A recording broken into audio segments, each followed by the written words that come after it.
मैं अर्ज की विख्या और माया शब्द है। हालांकि माया लफ्ज की वरतों असी बड़ी बड़ी करने, बाणी च दो शब्द आउंदे ने, एक माया ते एक मया। मया दा लफ्जी अर्थ है किरपा। हुण जदों साडी आम शब्दावली विच असी माया शब्द वरतने, मैं अक्सर बेनती करना असी माया नूं एक चीज़ नाल बन के अर्थ ना करिए। जिवें मान लो करंसी है, रुपया कह लो, डॉलर कह लो, यूरो कह लो, हर मुल्क की आपो अपनी करंसी है। असी उस करंसी नूं देख के माया शब्द के अर्थ करने असी कहने सारे कि ये माया है। पर गुरमुखो आप जिहड़े गुरबाणी दे सूझवान हो, उंज माया भी दी खेड भी हिंदुस्तान विच जे माया दे डूंघे अर्थ करने होण ते हर मत मतांतर ने माया दी अपनी परिभाषा भी दिती। जदों एक करंसी नहीं सी, मैं बेनती करा, जदों एक करंसी नहीं सी, कुछ भी नहीं सी, एक सिद्धांत यह भी कहता है कि माया दी ते रब दे संजोग दे नाल ये सारी सृष्टि रची। हुण उस वक्त तां ये ना कोई पैसा ना रुपया, कोई चीज़ ही नहीं सी उदों। जिवें असीं पाठ करने एका माई जुगत व्याई, उत्थे माया दा माई दा अर्थ है माया। जिवें आसा की वार विच असीं पढ़ने आपी ने आप साजियो, आपी ने रचियो नाओ, दुई कुदरत साजिए, उत्थे दुई कुदरत दा अर्थ भी माया है।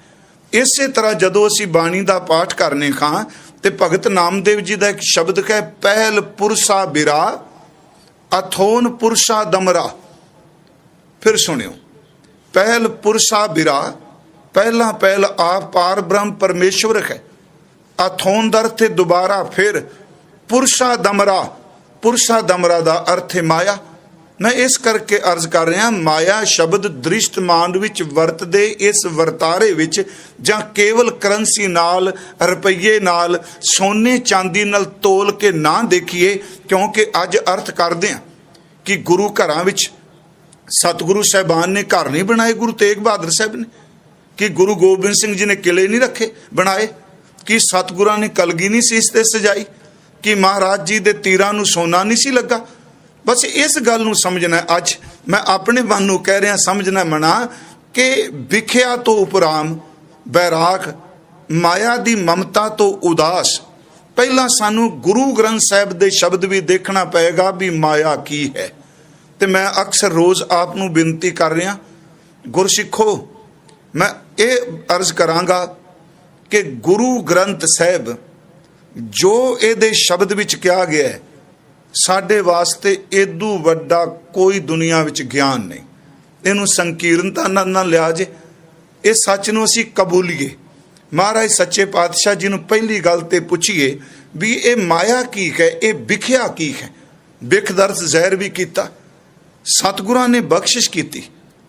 आप पाठ एक रोज करदे हो, माया कदी एक रूप च नहीं रहिंदी, ये कई रूप वटा वटा के बंदे नूं मोह प्रभावित करने वास्ते आउंदी। जिवें एक पाठ है, रंगी रंगी भांति कर कर जिनसी माया जिन उपाई। हुण ये तुख असीं 27ਵੀਂ पौड़ी च जपजी साहिब च पढ़ने, जपजी साहिब की 27ਵੀਂ पौड़ी, ये पाठ असीं रह रास विच भी करने।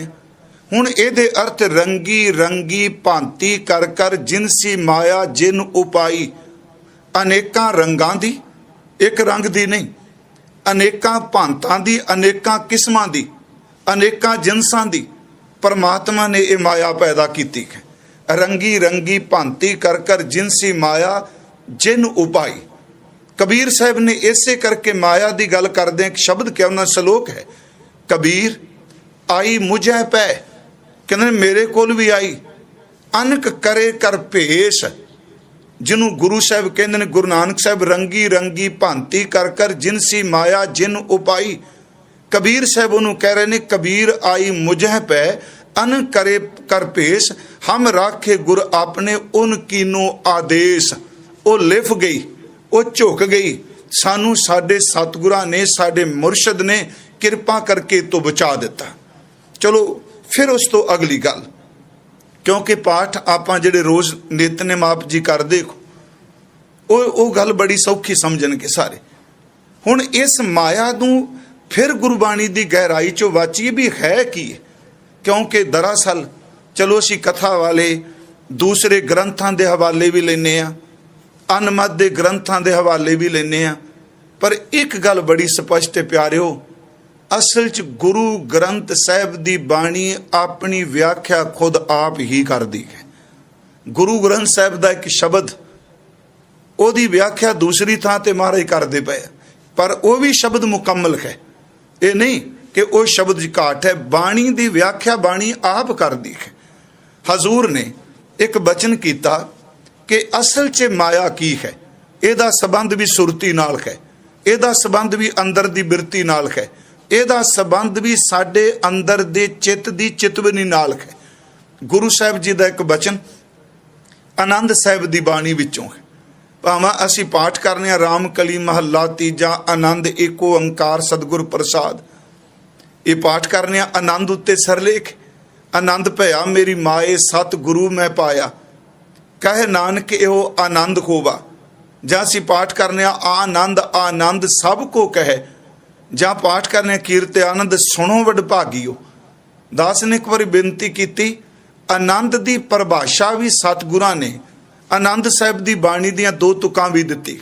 ਉਹ ਹੈ ਕਰ ਕਿਰਪਾ ਕਿਲ ਵਿਖ ਕੱਟੇ, ਗਿਆਨ ਅੰਜਨ ਸਾਰਿਆ, ਅੰਦਰੋਂ ਜਿਨ ਕਾ ਮੋਹ ਟੁੱਟਾ, ਤਿਨ ਕਾ ਸ਼ਬਦ ਸੱਚੈ ਸਵਾਰਿਆ, ਕਹੇ ਨਾਨਕ ਇਹੋ ਆਨੰਦ ਕਹੇ, ਆਨੰਦ ਗੁਰੂ ਤੇ ਜਾਣਿਆ।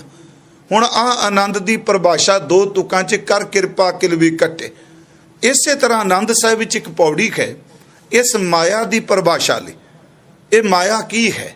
ਹਜ਼ੂਰ ਨੇ ਉੱਥੇ ਇਸ ਪੌੜੀ ਵਿੱਚ ਫਰਮਾਇਆ, ਜੈਸੀ ਅਗਨ ਉਦਰ ਮੈਂ, ਜਿਵੇਂ ਮਾਂ ਦੇ ਪੇਟ ਵਿੱਚ ਉਦਰ ਵਿੱਚ ਅੱਗ ਹੈ, ਜੈਸੀ ਅਗਨ ਉਦਰ ਮੈਂ ਤੈਸੀ ਬਾਹਰ ਮਾਇਆ, ਮਾਇਆ ਅਗਨ ਸਭ ਇੱਕੋ ਜਿਹੀ, ਕਰਤੈ ਖੇਲ ਰਚਾਇਆ। ਤੇ ਅੱਗੇ ਮਹਾਰਾਜ ਕਹਿੰਦੇ, ਜਾਂ ਤਿਸ ਭਾਣਾ ਤਾਂ ਜੰਮਿਆ, ਪਰਿਵਾਰ ਭਲਾ ਪਾਇਆ, ਲਿਵ ਛੁੜਕੀ ਲੱਗੀ ਤ੍ਰਿਸ਼ਨਾ, ਮਾਇਆ ਅਮਰ ਵਰਤਾਇਆ। ਹੁਣ ਅੱਗੇ ਸਤਿਗੁਰਾਂ ਨੇ ਉਸ ਮਾਇਆ ਦੀ ਪਰਿਭਾਸ਼ਾ ਦਿੱਤੀ ਹੈ, ਉਸ ਮਾਇਆ ਦੀ ਡੈਫੀਨੇਸ਼ਨ ਦੱਸੀ ਕਿ ਜਿਹਨੂੰ ਆਪਾਂ ਅੱਜ ਵਿਖਿਆ ਔਰ ਮਾਇਆ ਸ਼ਬਦ ਪੜ੍ਹ ਰਹੇ ਹਾਂ, ਉੱਥੇ ਸਤਿਗੁਰੂ ਨੇ ਫਰਮਾਇਆ, ਜੈਸੀ ਅਗਨ ਉਦਰ ਮੈਂ ਤੈਸੀ ਬਾਹਰ ਮਾਇਆ, ਮਾਇਆ ਅਗਨ ਸਭ ਇੱਕੋ ਜਿਹੀ, ਕਰਤੈ ਖੇਲ ਰਚਾਇਆ, ਜਾਂ ਤਿਸ ਭਾਣਾ ਤਾਂ ਜੰਮਿਆ, ਪਰਿਵਾਰ ਭਲਾ ਪਾਇਆ, ਲਿਵ ਛੁੜਕੀ ਲੱਗੀ ਤ੍ਰਿਸ਼ਨਾ, ਮਾਇਆ ਅਮਰ ਵਰਤਾਇਆ। ਹੁਣ ਇਸ ਤੁਕ ਨੂੰ ਬੱਚੇ ਦਾ ਜਨਮ ਹੋਇਆ, ਮਹਾਰਾਜ ਕਹਿੰਦੇ ਨੇ ਉਹਦੀ ਲਿਵ ਟੁੱਟ ਗਈ, ਜਿੱਥੇ ਉਹਦੀ ਲਿਵ ਜੁੜੀ ਸੀ, ਅੱਠੇ ਪੈਰ ਸਾਸ ਗਰਾਸ ਜਾਂ ਹਰ ਵਕਤ ਉਹ ਲਿਵ ਟੁੱਟ ਗਈ, ਲਿਵ ਛੁੜਕੀ ਲੱਗੀ ਤ੍ਰਿਸ਼ਨਾ, ਮਾਇਆ ਅਮਰ ਵਰਤਾਇਆ। ਅਮਰ ਦਰ ਤੇ ਹੁਕਮ, ਮਾਇਆ ਨੇ ਆਪਣਾ ਹੁਕਮ ਵਰਤਾ ਦਿੱਤਾ। ਬਸ ਇਸ ਗੱਲ ਨੂੰ ਜੇਨ ਚ ਰੱਖੀਏ, ਲਿਵ ਛੁੜਕੀ ਹੀ ਮਾਇਆ ਦਾ ਵਰਤਾਰਾ ਹੈ। ਮਾਂ ਦੇ ਉਦਰ ਚ ਅੱਗ ਹੈ, ਉੱਥੇ ਲਿਵ ਲੱਗੀ। ਜਦੋਂ ਉਹਦੇ ਹੁਕਮ ਚ ਜਨਮ ਹੋਇਆ, ਲਿਵ ਛੁੜਕੀ ਲੱਗੀ ਤ੍ਰਿਸ਼ਨਾ, ਮਾਇਆ ਅਮਰ ਵਰਤਾਇਆ। ਮਾਇਆ ਨੇ ਆਪਣਾ ਹੁਕਮ ਚਲਾ ਦਿੱਤਾ। ਦੂਸਰਾ ਇਹ ਚ ਅਗਲੀ ਤੁਕ ਹੋਰ, ਮਹਾਰਾਜ ਕਹਿੰਦੇ ਨੇ, ਇਹ ਮਾਇਆ, ਇਹ ਹੈ ਮਾਇਆ ਜਿਤ ਹਰ ਵਿਸਰੈ, ਜਦੋਂ ਖਰੀ ਪਰਮਾਤਮਾ ਭੁੱਲ ਜਾਏ ਵਿਸਰ ਜਾਏ। ਇਹ ਮਾਇਆ ਜਿਤ ਹਰ ਵਿਸਰੈ, ਮੋਹ ਉਪਜੈ ਭਾਉ ਦੂਜਾ ਲਾਇਆ। ਮੇਰੀ ਬੇਨਤੀ ਫਿਰ ਧਿਆਨ ਨਾਲ ਸੁਣਿਓ, ਇਸ ਨੂੰ ਇਹਦੇ ਅਰਥ ਕਰ ਲਈ, ਜੇ ਵਿਖਿਆ ਸਗਲੀ ਤਜੀ, ਜੇ ਮਾਇਆ ਮਮਤਾ ਤਜੀ। ਕਿਉਂਕਿ ਇਸ ਵਿੱਚ ਸਵਾਲ ਹੈ ਕਿ ਇਹ ਬੈਰਾਗ, ਇਹ ਉਦਾਸਪੁਣਾ ਕੀ ਸੰਸਾਰ ਤੋਂ ਬੰਦੇ ਨੂੰ ਦੂਰ ਲੈ ਜਾਂਦਾ ਹੈ? ਇਹ ਕਿਹੜਾ ਭੇਖ ਹੈ ਜਿਹਨੂੰ ਗੁਰੂ ਜੀ ਨੇ ਬੈਰਾਗ ਦਾ ਭੇਖ ਕਿਹਾ? ਹਜ਼ੂਰ ਦੀ ਇਸ ਗੱਲ ਨੂੰ ਫਿਰ ਧਿਆਨ ਸੁਣਿਓ, ਇੱਕ ਲਿਵ ਟੁੱਟ ਜਾਣੀ।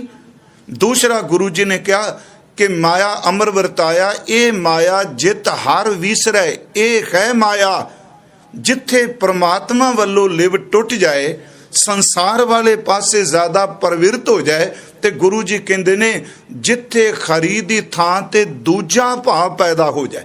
ਕਿਉਂਕਿ ਅਗਲੀ ਤੁਕ ਜਿਹੜੀ ਦਾਸ ਪੜ੍ਹੇਗਾ ਉਹਦੇ ਵਿੱਚ ਗੁਰੂ ਕਹਿੰਦੇ ਨੇ ਨਹੀਂ ਕਿ ਮਾਇਆ ਵਿੱਚ ਰਹਿੰਦਾ ਵੀ ਬੰਦਾ ਮੁਕਤ ਹੋ ਗਿਆ।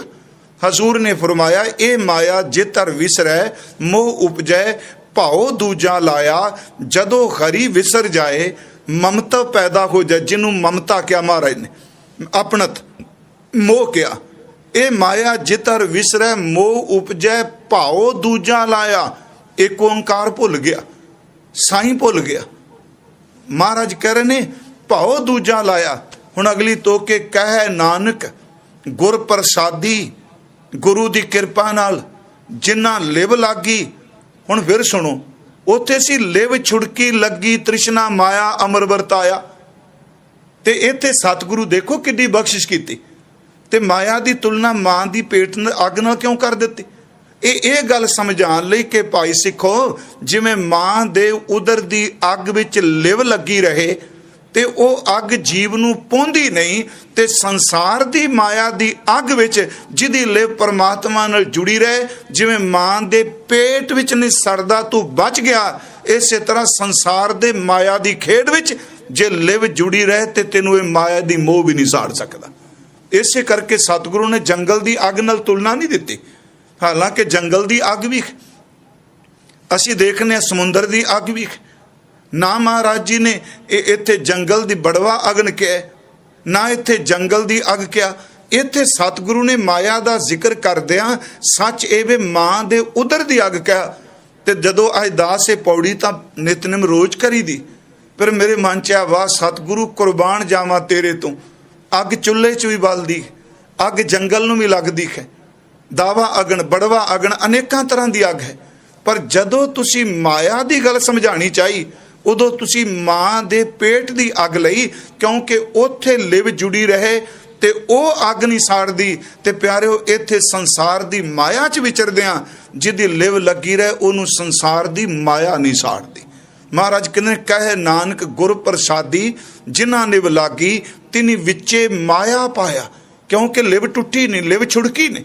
इसे नूं गुरु अर्जन साहिब जी ने कहा मात गर्भ में आपन सिमरन दे तैं तुम राखण हारे। हुण उत्थे भी उदाहरण मां दे उदर दी अग दी, मात गर्भ में आपन सिमरन दे तै तुम राखण हारे। पावक सागर फिर आभार दी अग, अथाह लहर में तारो तारन हारे। जे लिव उत्थे लगी है उत्थे माया, पर गुरु जी ने कहा माया असल च एवे लिव दा टुट जाना ही माया है। प्यारिओ जे लिव लगी रहे ये भी रब दी दात बन के सेवा विच शमूलीयत कर दी। ताई सतगुरु ने कहा कि तिनका खादा पैदा माया सब पवित्र है जो नाम हर राते। इसे करके मैं उस दिन क्या सी, गुरु जी ने कहा दाता तू दई पर मत देख भूला विसरै तेरा चित ना आवे नाउ। तू ये मैनू बख्श दे पर यह ना होवे इहदे विच प्रवृत्त हो के परमात्मा मैं तेरे नाम नू भुल जा, मैं तेरे नाम नू भुल जा।